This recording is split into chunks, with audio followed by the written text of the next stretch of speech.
3:00 ng hapon, nagsisimula ng maghanda ang may-ari ng paresan na si Diwata, Odeo Balbuena, sa tunay na buhay. Ito yung lutuan ko, ayan. 4 na malalaking kawali iyan. Mahaba na rin ang pila sa paresan.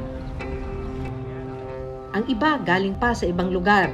Ang ilang kapos ang kita sa trabaho, ito rin daw ang takbuhan. Bakit ganito kahaba pila?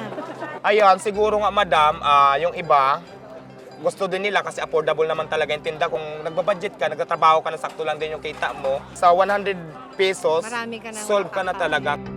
August 2023 nang simula ni Diwata ang kanyang paresan. Dahil sa abot kayang presyo ng kanyang paninda, mabilis siyang nag-viral. Lechon Paris with chicharong bulaklak with soft drinks with Andy rice for only 100 pesos. Napakasarap. Simula nung na-vlog siya ng na-vlog, nakilala yung tindahan ko. Dumami yung customer ko.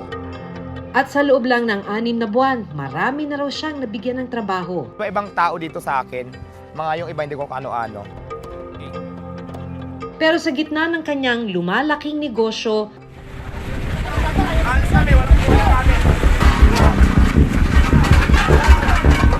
makailang ulit na silang napaalis dahil sa clearing operation ng MMDA. Ngayon ayan po, sa mga oras na ito ay nag-clearing po lahat ng tindahan ko dito. Sa videong ito, makikitang isinasampa sa truck ng MMDA ang mga gamit ni Diwata at ng iba pang street vendor para kumpiskahin.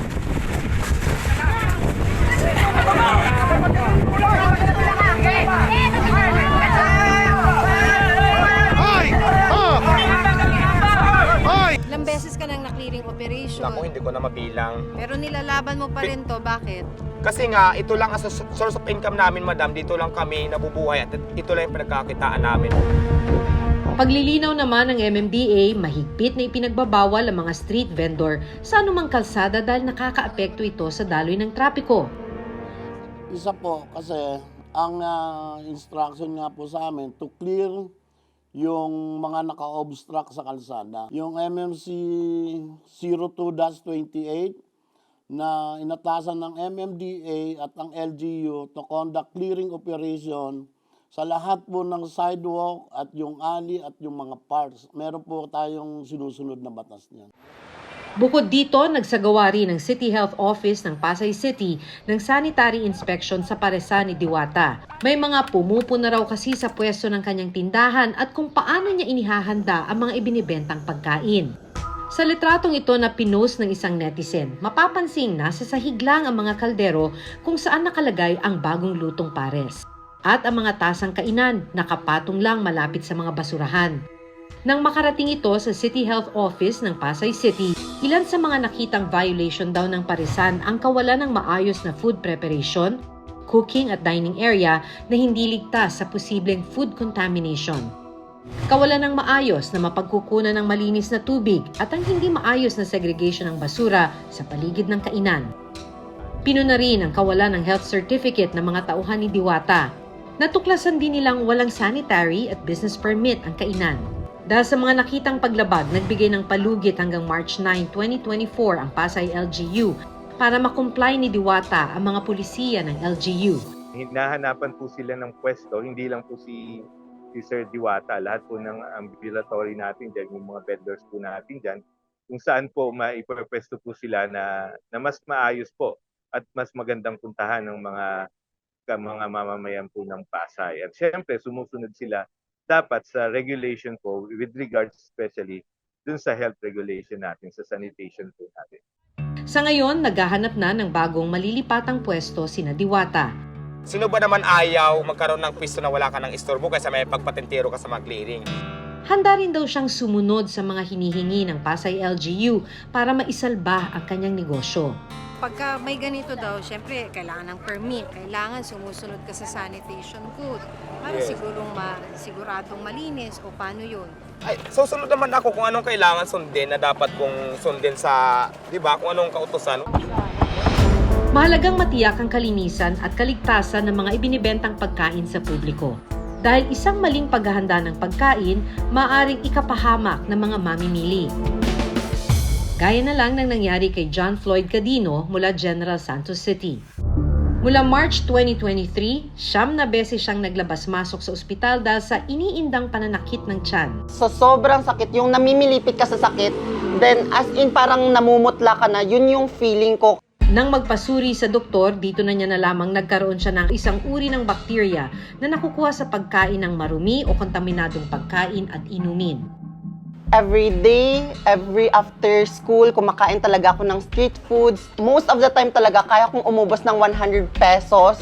Like, imagine, ang dami talaga ng mga street foods na kinakain ko. So, ang street food, lalo na kung prepared sa labas, syempre wala silang kitchen talaga or panghugasan na may gripo.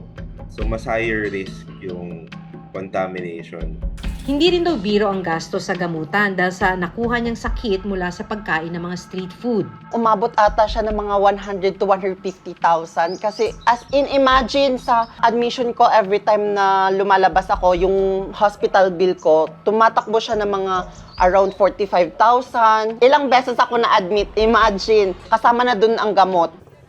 Sinubukan naming kunan ng pahayag ang City Health Office ng General Santos City tungkol sa naging kaso ni John. Nag-ikot po yung team po natin handing out leaflets po for their compliance po. Kasali po doon yung ating sanitary permit, certificate of potability, as well as health certificate. And may warning din po doon na every non-compliant po may kukulang mga penalties din po na kailangan nilang bayaran. Sa ilalim ng Sanitation Code of the Philippines, nakasaad na mga repacked food lang ang pinapayagang itinda ng mga ambulant o street food vendors. Pinagbabawalan din sila sa pagbebenta ng anumang pagkain ginagamitan ng utensils. Primarily kasi nga po sa kakulangan ng sanitation requirements, like for example, water supply, kung saan po maayos na maipiprepare yung kanilang mga utensils at mahuhugasan ng mabuti. Dagdag pa ng DOH, responsibilidad ng lokal na pamahalaan na bantayan at inspeksyonin ang mga street food vendor para matiyak ang kaligtasan ng publiko. May karapatan po yung ating mga local government units o yung mga local health authority na ipahinto ang pagdibibenta ng pagkain na ibinibenta sa street food trade kung makikita po nila sa kanilang inspection na ito po ay may threat sa public health o meron pong maaaring magdulot ng sakit sa ating mga consumers. Pero sa dami ng mga Pilipinong umaasa sa mga ganitong hanap buhay, pati na rin ang mga umaasa lang sa mga ganitong murang kainan, dapat daw ay maalalayan sila ng pamahalaan para makasunod sa mga patakaran. Baka mas magandang maging participative, maging long term yung approach na bigyan natin sila ng pwesto. I-formalize natin sila, kilalanin natin sila na malaki yung ambag nila sa ating ekonomiya at sa ating lipunan. Minsan na rin ipinanukala ang Senate Bill No. 1056 o Ambulant Vendors Protection Act na naglalayong magbigay proteksyon at incentive sa mga ambulant o street vendors. Pero nakabinbin pa rin ito hanggang ngayon. Hindi matatawaran ang diskarte ng maraming Pinoy para kumita at makahanap ng murang makakainan. Pero kasabay nito, dapat ring matiyak ng gobyerno na sumusunod ang lahat sa mga patakaran para mapanatili ang kalinisan at maiwasang mapahamak ang sino mang titikim ng pagkain. Ako si Maki Pulido at ito ang Reporter's Notebook.